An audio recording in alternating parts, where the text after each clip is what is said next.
nurses and future nurses, welcome back to my YouTube channel. And on Nurse Clement B, today I'm going to teach you tracheostomy care.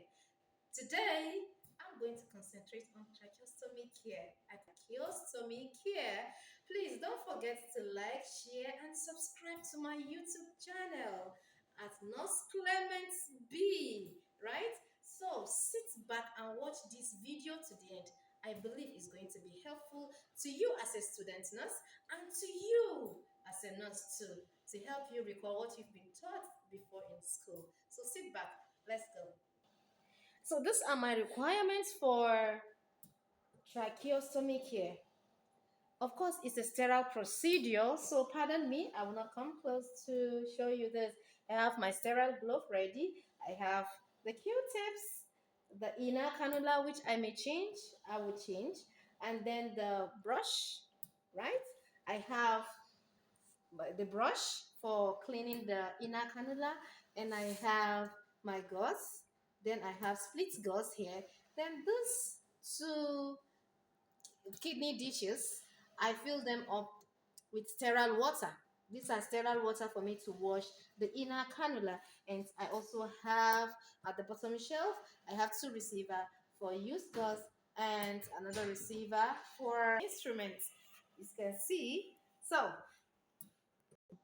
don't forget that sometimes there are already made tracheostomy kits that you have all the requirements inside a kit.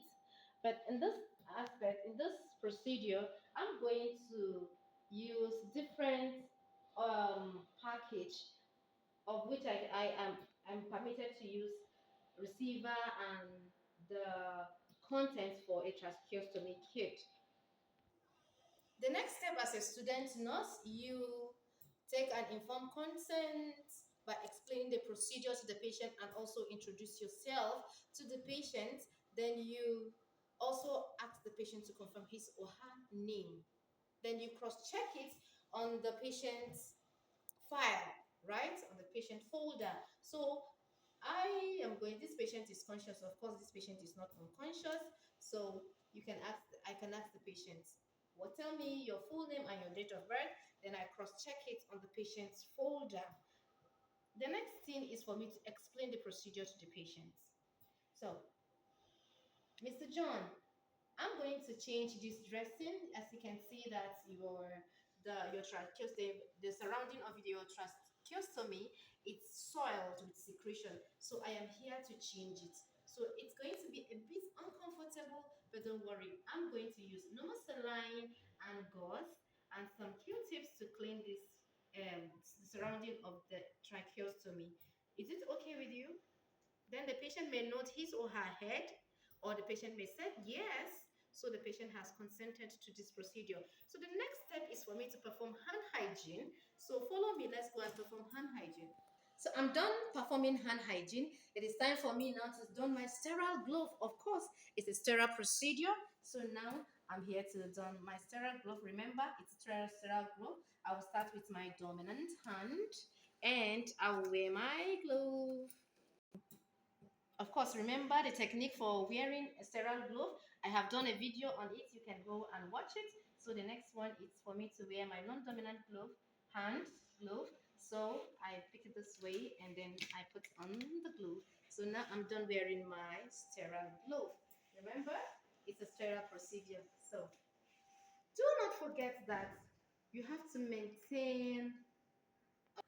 So remember that you don't have to deprive your patients of oxygen. So now you have to maintain one hand will be sterile and the other will be non-sterile, right?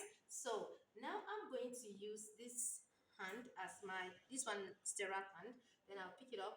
I'll pick the oxygen. Remember, I'm going to be removing this oxygen from time to time and replacing it back. Please, when you are performing this kind of procedure, do not remove the oxygen this way and forget about the patient. Remember, the patient is getting oxygen through the tracheostomy. So you have to be replaced as you remove it. When you remove what you want and then replace it back. As you can see, the patient is on oxygen.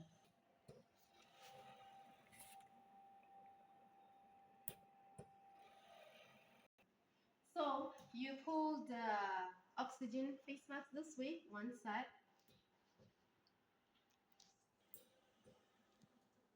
this way. Then I use the sterile hand and pull the inner cannula.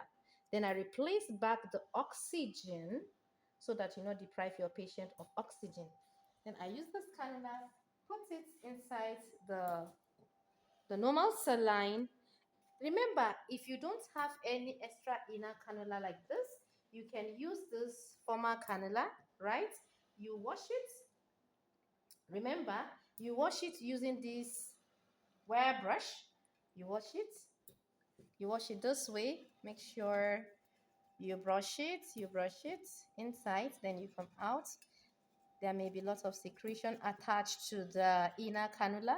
You wash it well, make sure you rinse it and heat it by the side of the kidney dish to remove excess water and dip it again in the next clean water.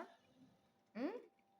Rinse it and remove excess water from the inner cannula by heating it by the side of the receiver. So now we are done cleaning the inner cannula. The next step is for you to replace the inner cannula, that which you have removed from the tracheostomy, and then you replace it this way. Remember, as a student, do not turn it this way. You'll be struggling. For example, you'll be struggling trying to push it this way. To push it, it will not fit in.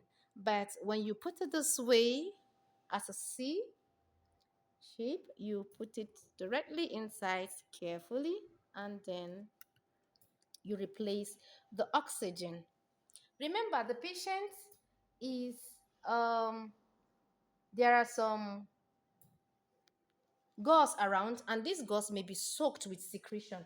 You remove this card, then you use this Q-tip, use the Q-tips, and then clean the surrounding, clean this aspect of the tracheostomy.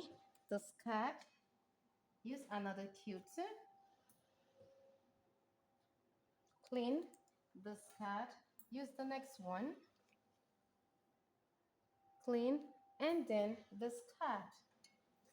The next thing is for us now to clean this, also the surrounding here, in case there are lots of secretions. In case there are lots of secretions, you clean and then clean and discard. You keep cleaning until you have the desired result. So now the split gauze, I'm going to replace it. Remember, the patient may have excess secretion, so the aim is for us to suck excess secretion so that it will not spill on the patient's pillow or stain the patient's neck. So now I have replaced the old gauze with the new gauze, making sure that the tracheostomy tie is in place.